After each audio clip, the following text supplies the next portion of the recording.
Today I wanted to kind of go over buying a car versus leasing a car. I know there's a lot of people out here that don't understand the differences and the pros and cons of both sides, and I want to be one of the people that's gonna break it down for you today. Okay, I'm a fan of more of the buying a car portion.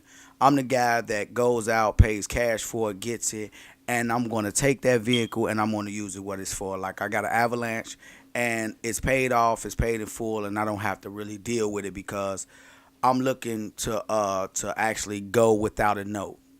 But now I'm getting into a point where I'm ready to go and treat myself to something, maybe something on the luxury side. So now I will possibly lease the car. The difference between buying and leasing is usually just the biggest one is ownership. Um, if you want to own the car, you're going to have to buy it. But a lot of time you're going to have to pay the note unless you have enough money to negotiate and pay the car in full. Okay, now on the good side to a lease, if you lease a car, you can lease a newer car. That's what people is going to do. They're going to lease a car that's like a 2017 or 18, like a BMW has a deal right now that you can get a 2017 BMW 320i. It's a pretty nice vehicle, and you'll be paying like 279 a month if your credit if your credit is right, and you got to put down like 3 grand. Now the thing about that is you have a brand new BMW. You do not have to worry about anything breaking on that BMW. Anytime, whether it's an oil change, from my understanding with BMW, you can go get the oil change at BMW, and it's part of the warranty. They warranty almost everything besides the tires on that thing. So what you can do, and I'm not sure they might even warranty the tires. I have absolutely no idea. But the thing is, with the warranty, what you can do is within the 3 years that you're leasing that car, you can jump in that car every day, and long as you don't go over the set amount of miles that's pre-negotiated during the lease, you should be fine.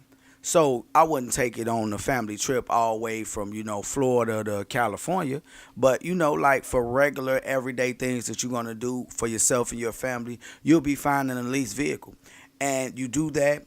And for the first 3 years, everything is under warranty. You don't have to worry about anything. You don't have the headache of it.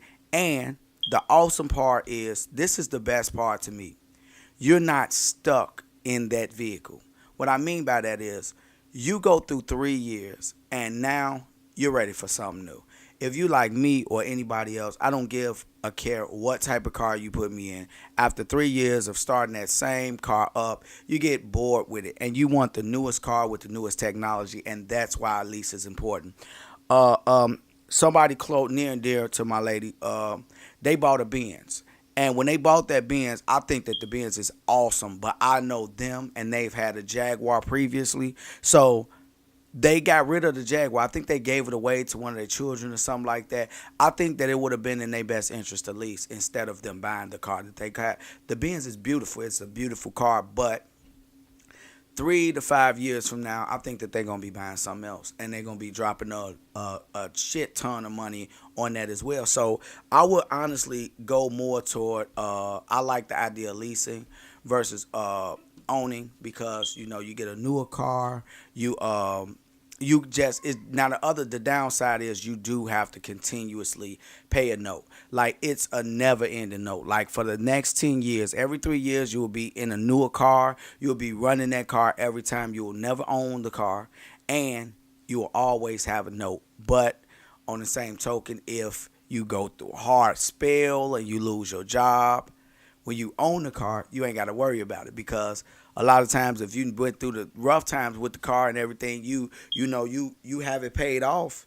Now you're to a position where you can you don't have a note. Only thing you got is insurance to worry about, versus you got somebody that has a 2017 Range Rover, and then they fall on bad times. You got the note for that thing, and then you got the insurance for that thing. That's another thing. Your insurance will always be high because you're getting a new car every 3 years. It's like getting a new car, and so your premiums are gonna be through the roof because you financing you insuring a $60,000 vehicle. So you never gonna really get a break on insurance versus after 3 to 5 years of you driving your Range, it's gonna depreciate in value. You don't owe nothing on it anymore. The ticket, the blue book value has went down, so the insurance costs has went down. You don't no longer have a note anymore, but at the same time, your note